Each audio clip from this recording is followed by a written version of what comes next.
Hi students, welcome to the science class. In last session, we discussed some of the points on in the lesson called fiber to fabric. That is, we are going to wear the woolen cloths in a winter season. Why? Because when you are present in the home in the winter season, you feel very cold, isn't it? But when you are going to come outside the home, you feel some warmness. So in the winter season, due to the very coldness, we are going to wear the woolen cloths, isn't it? Woolen cloths, our body keep as a warm. So that's why we are going to wear the woolen cloths. And also in the hot season, isn't it? We are going to use the light colored cotton cloths, isn't it? In a hot days. Why? Because these cotton dresses, these light colored cotton dresses keeps our body cold. Why? Because in the hot days outside even in the inside the home also there is a very hot, so we are not going outside to get isn't it, in the hot days. So why we are going to use woolen cloths and also in the cotton cloths? So we are going to prepare. Why we use the woolen cloths? Because to keep our body warm in the winter season. So but why we are going to use the cotton cloths? To keep our body very cold. So what is the coldness here? What is the hotness here? So what is mean by the coldness and hotness? So it is a fact, it is a sensation we are going to enjoy, we are going to feel that sensation. So what is cold and what is heat?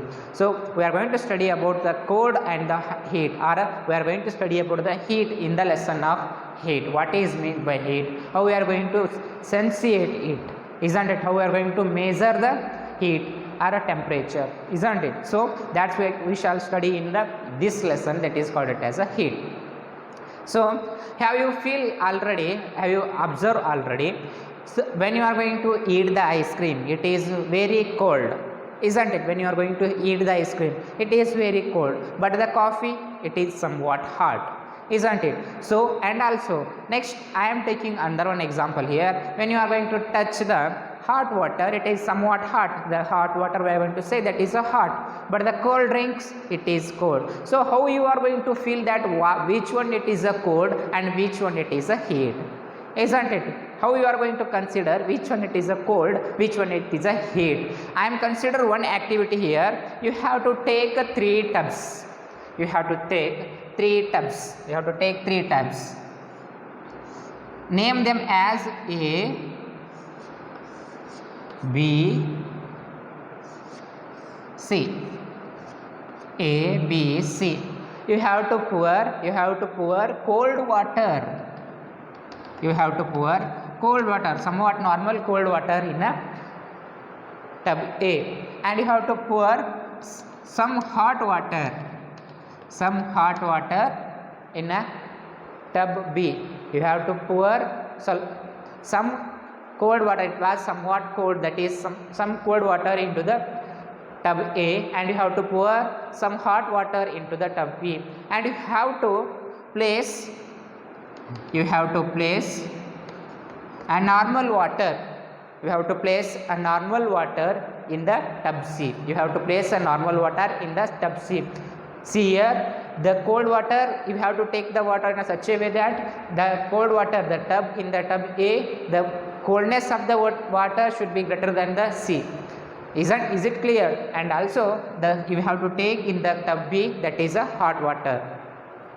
Now you have to put your hand, one hand, the right hand in a tub A and a left hand in a tub B. You have to put your right hand in a tub A and a left hand in a tub B. The tub A contains cold water, tub B contains hot water. Tub A contains cold water, tub B contains hot water. You have to place your hands in the tubs for 5 to 6 minutes. Is it clear? So after 5 to 6 minutes, you have to simultaneously remove your 2 hands from the 2 tubs and simultaneously insert into the tub C. You have to clearly observe here, you are placing the right hand in the cold water and the left hand in the hot water, and you have to remove the simultaneously both the hands from the cold water and the hot water, and you have to simultaneously insert your hands into the tub C. So what you feel when you are going to place the right and left hand in the tub C? You have to clearly observe here what you feels in the right hand, what you feels in the left hand. You have to tell here. So your right hand, before you are placing your right hand in a cold water, when you are going to place the right hand into that normal water, your right hand feels it is somewhat hot, isn't it? Why? Because the coldness of the in the tub A is greater than the tub C. So you are feeling your right hand feels somewhat hot. But your left hand you are placing left hand before in the tub B. So tub B contains some hot water. When you are going to place the left hand into the tub C, you are feeling somewhat cold, isn't it? Your two hands feeling the same water, as one it is a cold, another one it is a hot, isn't it? It is just confusing here. Your left hand feels that the same water it is cold, your right hand feels that the same water it is hot. But how we are going to measure here, how we are going to get the decision here whether it is a cold or a hot? Why? Because when we are going to feel any substance or any object based on its temperature, we are going to feel the heatness or the coldness based on its temperature. So a reliable measure of the hotness of the object, it is a temperature. A reliable measure. So how we are going to get about that, it is whether the substance it is hot or a cold, by the help of we are using one fact, that is nothing but the temperature. Based on the temperature, we are going to say it is whether the object, given object, it is a hot or a cold. A reliable measure of the hotness of the object, it is a temperature. A reliable measure of the hotness of the object. We are not going to measure the coldness, isn't it? We are going to measure the hotness. As the hotness decreases, coldness automatically increases, isn't it? A reliable measure of the hotness of the object is its temperature. So it is called it as a temperature of the water, temperature of the object, isn't it? So temperature is measured by the device called a thermometer. But how we are going to measure the temperature of the object? We are going to measure the temperature of the object with the help of the thermometer. It is one of the one of the device which we are going to use to measure the temperature of an object. If we find the temperature of the object, then we are going to say whether the object it is a cold or a hot, isn't it? So in thermometer, by the help of the thermometer, we are going to calculate, or we are going to find out whether the object it is a cold or a hot. In the thermometer, there are two types. One, it is a clinical thermometer, another one is a laboratory thermometer. If you observe clearly, or if you have a remember, in your olden days, or when you are going to meet your elders or your parents in the clinics, or when you are suffering from the fever, when you are suffering from the fever, the doctors are going to use one equipment, that they are going to place that equipment into your mouth, isn't it? That is nothing but that is the clinical thermometer. What they are going to do in that condition, they are going to measure the temperature of your body when you are suffering from the fever. Is it clear? So that thermometer, it is nothing but the clinical thermometer. What is the clinical thermometer here? What are the features here? We are going to study under the clinical thermometer what are the features. It consists of a long, narrow, uniform glass tube. So if you observe that clinical thermometer, it made by an long narrow glass tube, a long narrow glass tube, isn't it? It is just looks like that, a long narrow glass tube. It consists of a long narrow uniform glass tube. It has a bulb at one end. So it has a bulb at one end. So the clinical thermometer looks like this, and it has a bulb like structure at one end, and in that bulb like structure it contains the mercury. It contains the mercury. Is it clear? So at the one end of the clinical thermometer, it has a bulb like structure. In the bulb like structure, it contains mercury. So outside the bulb, a small shining thread of mercury can be seen. Outside the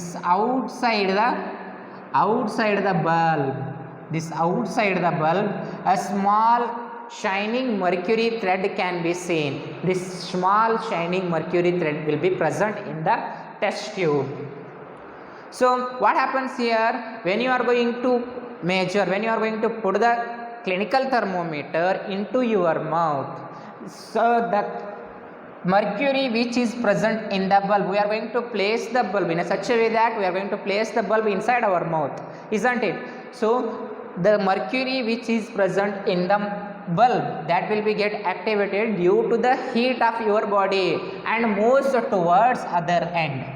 It moves towards other end. So in the clinical thermometer, along with this thin thread, a scale is present.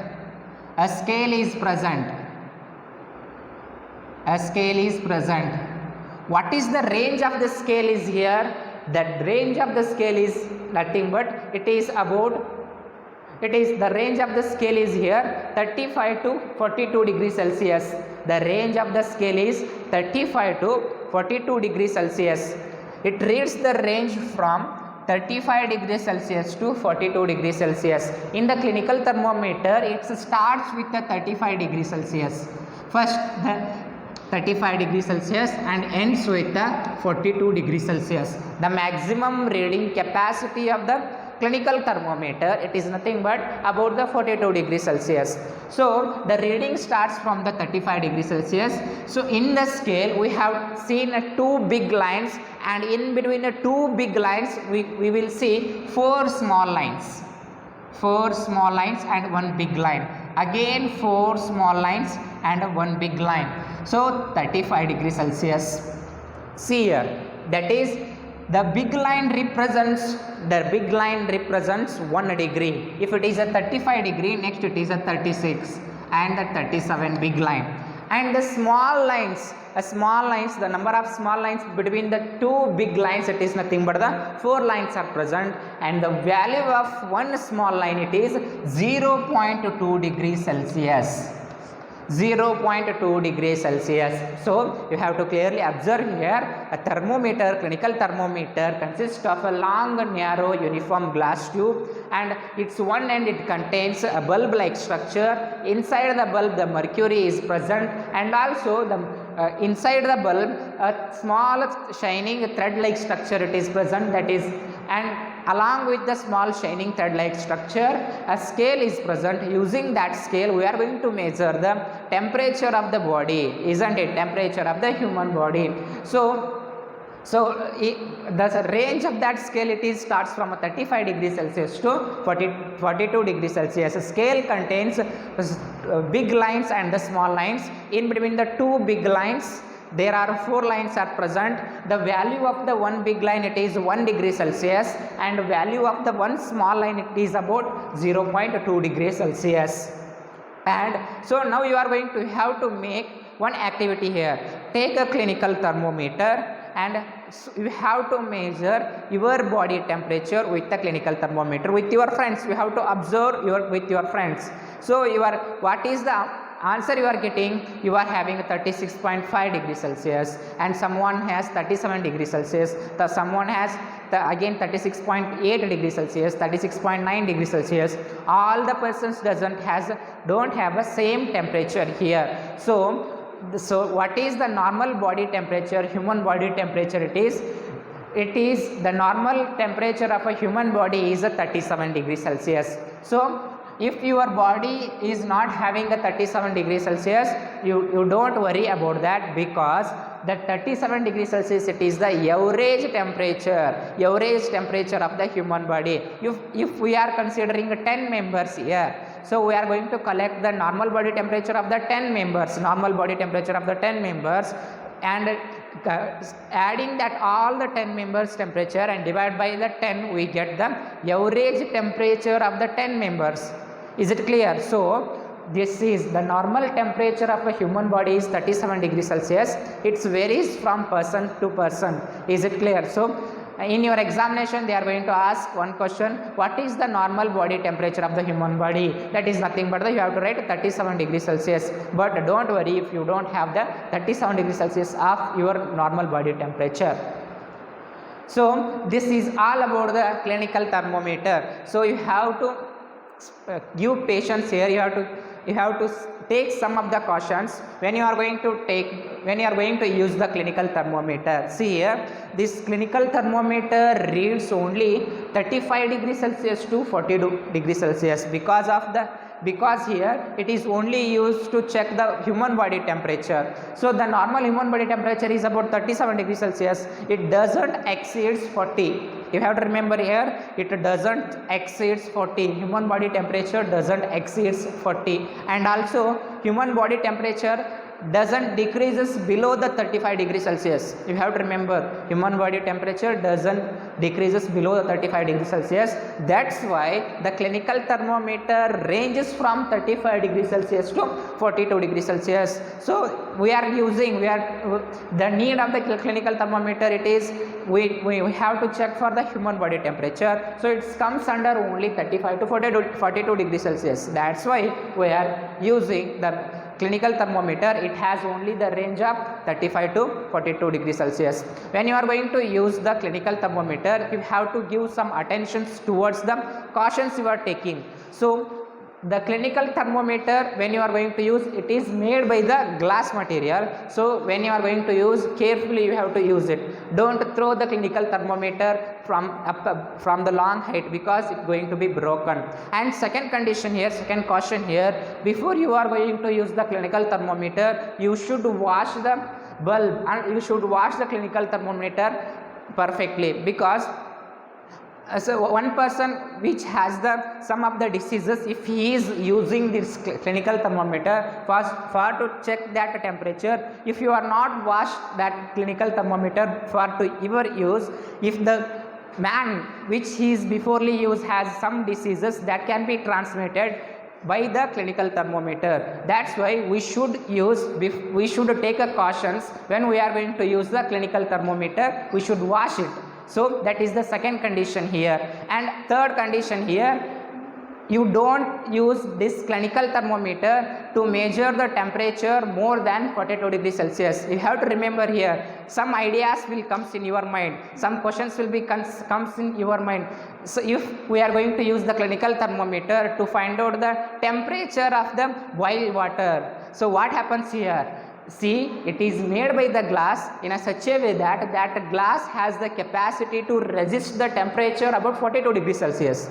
So the boiled water has the temperature more than the 42 degrees Celsius. What's happened here? When you are going to use this clinical thermometer to find out the temperature of the boiled water, it suddenly breaks down due to the high temperature. So in this case, what we are going to do to measure the temperature of the boiling water? So to measure the boiling of the temperature water, we are going to use another one thermometer, that is nothing but the laboratory thermometer. Why we are going to use the laboratory thermometer here? Because laboratory thermometer is made in a such a way that the laboratory thermometer is made in a such a way that it will be helpful to measure the temperature of any body which comes under minus 10 degrees Celsius to 110 degrees Celsius. So it is very easy to calculate the any hot body with the help of the laboratory thermometer. So when you are going to calculate the temperature of the any hot body using a laboratory thermometer, you shouldn't use the laboratory thermometer for to check the human body, isn't it? It is only it is only done by the clinical thermometer. So why we are going, and another one important thing here, when you are going to use the laboratory thermometer to check the temperature, you should place that laboratory thermometer inside the object, and you have to take the reading when it is present inside the object. Why? Because why we are going to take this condition? Because when you are going to remove the laboratory thermometer from the object, suddenly it decreases the temperature. Why? Because the condition in the room or the condition at that time, that it will be cold or it will be hot. So therefore to get the exact reading, we should take the reading when it is present inside the water or inside the object. So clinical thermometer, but when we are going to see the clinical thermometer, when you are going to take the reading of the clinical thermometer, we doesn't take care about that. Why? Because clinical thermometer has a special character, that is nothing but it has the kink like structure, that is bend like structure at the bulb. That's why when you are going to place the clinical thermometer inside your mouth, you have to take outside and read the readings. Why? Because it doesn't comes very quickly. The mercury which is present in the tube, it doesn't comes back very quickly due to the ring like structure. But that ring like structure, that is called it as a kink. The kink is present in the clinical thermometer, but that kink is not present in the laboratory thermometer. So when you are going to take the reading of any hot object or any object using the laboratory thermometer, you should place that laboratory thermometer inside the object and you have to take the reading at that time only.